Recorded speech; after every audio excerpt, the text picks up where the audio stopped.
બાકી અપરાધ છોડવામાં આવે છે શું હતી?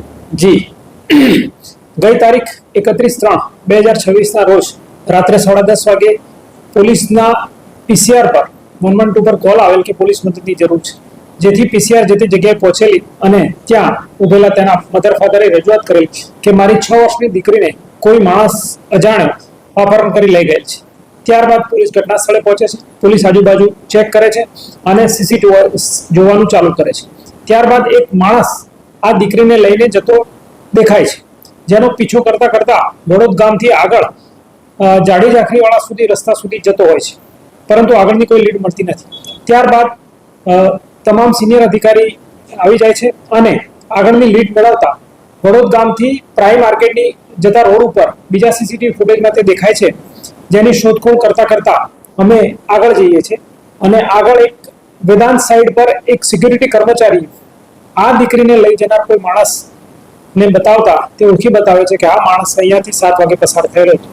ત્યારબાદ આગળના ભાગે જતા કેટલોક જાડી ઝાંખરાવાળો વિસ્તાર હતો અને પાછળના ભાગે ખાડી હતી, જેમાં પાંડેસરા સિવાય ખટોદરા અને અલથાણની ટીમો બનાવીને પણ જગ્યાને સર્ચ કરતા કરતા કરતા છેક સવારે 5:30-6 વાગે એક માણસ જાડીમાં દીકરી સાથે મળી આવે છે, જેની દીકરી હેમખેમ મળી આવે છે અને માણસ પણ ત્યાંથી મળી આવે છે, જેથી પોલીસે રાત્રે ગુનો દાખલ કરેલો હોય છે, જેના આધારે પોલીસ તેની ધરપકડ કરે છે અને આગળની કાર્યવાહી ચાલુમાં છે. સાહેબ, આ કોણ છે આરોપી અને એની લઈ જવાનું કારણ શું હતું? આરોપી પ્રદીપ નામનો માણસ છે, જે ભૂતકાળમાં કલર ટેક્સ તેમજ પારસ મિલમાં કામ કરતો હતો.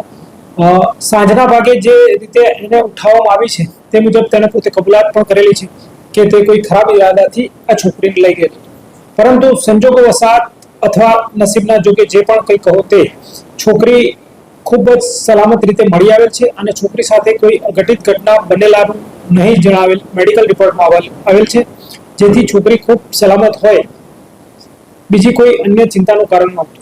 સાહેબ, આરોપી એકબીજાના પરિચયમાં છે, શું લાલચ આપી લઈ ગયા હતા અને કેટલા કલાક લાગ્યા આરોપીને શોધવા માટે પોલીસને? જી, આરોપીએ છોકરીને સૌ પહેલા કુરકુરે આપ્યા હતા અને ત્યારબાદ ચોકલેટની લાલચ આપી પોતાની પાછળ લઈ જતો હતો અને 100 મીટર આગળ ગયા પછી છોકરીને ચોકલેટ અપાવી પોતે ગોદમાં તેડી લીધેલી હતી અને 4 જગ્યાએ સીસીટીવીમાં પોતે હાથમાંથી તેડીને લઈ જતો હોય તેવું દેખાય છે.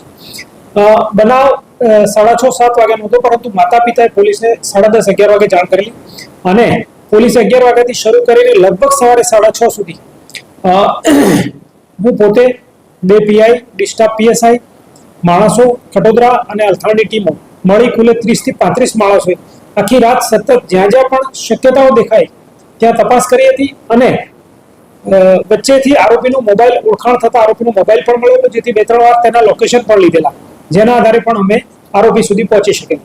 સાહેબ, આરોપીનું નામ શું છે, કેટલી ઉંમર છે, મેરિડ છે, શું છે ઇતિહાસ?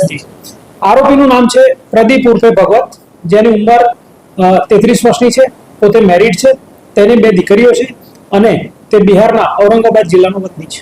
સર, આજે બાળકીને શોધવા માટે પોલીસે કેટલા સીસીટીવી ફૂટેજ તપાસવા જરા આપે?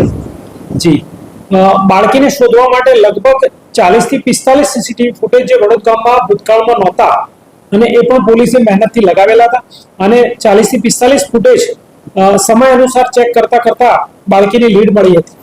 સર, શું ઈરાદો હતો? ઈરાદો શું?